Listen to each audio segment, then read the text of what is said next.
UTMA എന്ന് പറഞ്ഞൊരു സ്ഥാപനം കുറച്ചായിട്ട് നമ്മളുടെ പ്രസിഡന്റ് പ്രവീൺ പറഞ്ഞ പോലെ കുറച്ചായിട്ട് എൻ്റെ പുറകെ ഉണ്ടായിരുന്നു. ഈ തവണ വരാൻ സാധിച്ചത് എൻ്റെ ഭാഗ്യമാണ്. ഇത്ര തമിഴ്നാട് താമസിക്കുന്ന മലയാളികളെ കാണാനും അതിൻ്റെ നേതൃത്വത്തിൽ അവര് ഈ സ്ഥാപനത്തിനെ 30 വർഷമായിട്ട് ഇങ്ങനെ ഊർജസ്വലമായ വേദിയായിട്ട് തമിഴ്നാട് മലയാളികളുടെ ഒരു വേദിയായിട്ട് നിർണയിച്ച് കൊണ്ടുവന്നതിന് എൻ്റെ എല്ലാവർക്കും അഭിനന്ദനങ്ങളും കൺഗ്രാറ്റുലേഷൻസും പറയട്ടെ.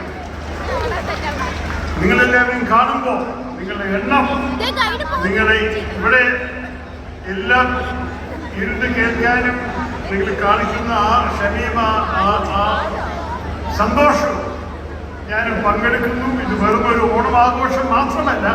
ഓണം നമ്മളെല്ലാവരും ഒരു ദിനത്തിൽ ആഘോഷം കഴിഞ്ഞിട്ടുണ്ടാകും. പക്ഷേ ശരിക്ക് തമിഴ്നാടിൻ്റെയും കേരളത്തിൻ്റെയും ഒരു ബന്ധത്തിൻ്റെ ഒരു ആഘോഷമാണ്.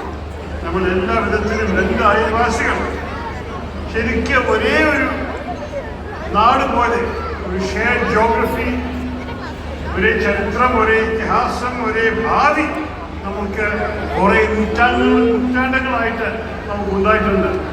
അതിൻ്റെ ഒരു മാതൃകയാണ് ഇന്നത്തെ കൂട്ടായ്മ.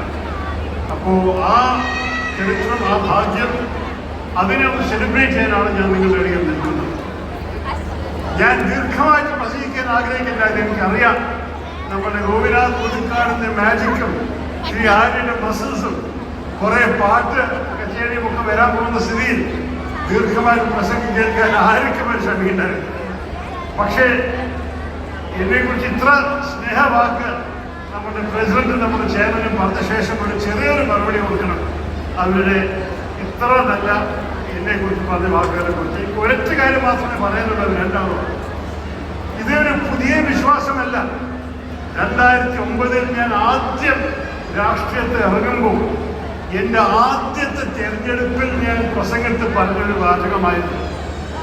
അത് കഴിഞ്ഞ് 4 തെരഞ്ഞെടുപ്പിൽ ഈ ഒരേ വാചകത്തെ എപ്പോഴും ഞാൻ റിപ്പീറ്റ് ചെയ്തിട്ടുണ്ട്. എന്തായിരുന്നു അത്? ശ്രീനാരായണ ഗുരു പറഞ്ഞില്ലേ, മതമേതായാലും മനുഷ്യൻ നന്നാൽ മതി. അതുപോലെ ഞാൻ പറയട്ടെ, രാഷ്ട്രമേതായാലും രാഷ്ട്രം നന്നായാൽ മതി. അതാണ് എൻ്റെ വിശ്വാസം. അത് ഈ 17 വർഷം രാഷ്ട്രീയത്തിലും ആ വിശ്വാസം ഞാൻ മുമ്പോട്ട് വെച്ചിട്ടാണ് എൻ്റെ എല്ലാ പ്രവർത്തനവും ചെയ്തിരിക്കുന്നത്. എൻ്റെ എല്ലാ പ്രവാസവും, എല്ലാ വിശ്വാസവും, എല്ലാ ആക്ഷൻസും ആ വിശ്വാസത്തിലാണ്. ഞാൻ എന്നെ ചിലവർ കുറ്റം പറയുന്നത് സത്യം തന്നെയാണ്. പക്ഷെ അതിനോട് ഞാൻ മറുപടി പറയുന്നത് നെഹ്റുവിൻ്റെ വാക്കിലാണ്.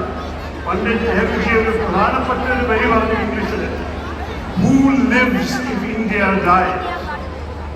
ഇന്ത്യ മരണപ്പെട്ടാൽ ആരാ ജീവിക്കാൻ പോകുന്നത്?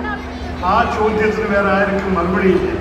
അപ്പൊ എല്ലാത്തിനും എപ്പോഴും നമ്മുടെ ഭാരതം മുന്നോട്ട് വയ്ക്കണമെന്ന് മാത്രം പറഞ്ഞിട്ട് ഞാൻ അവര് നല്ല വാക്കിന് ഒരിക്കലും കൂടി എൻ്റെ ഹൃദയം നന്ദി പറയാം.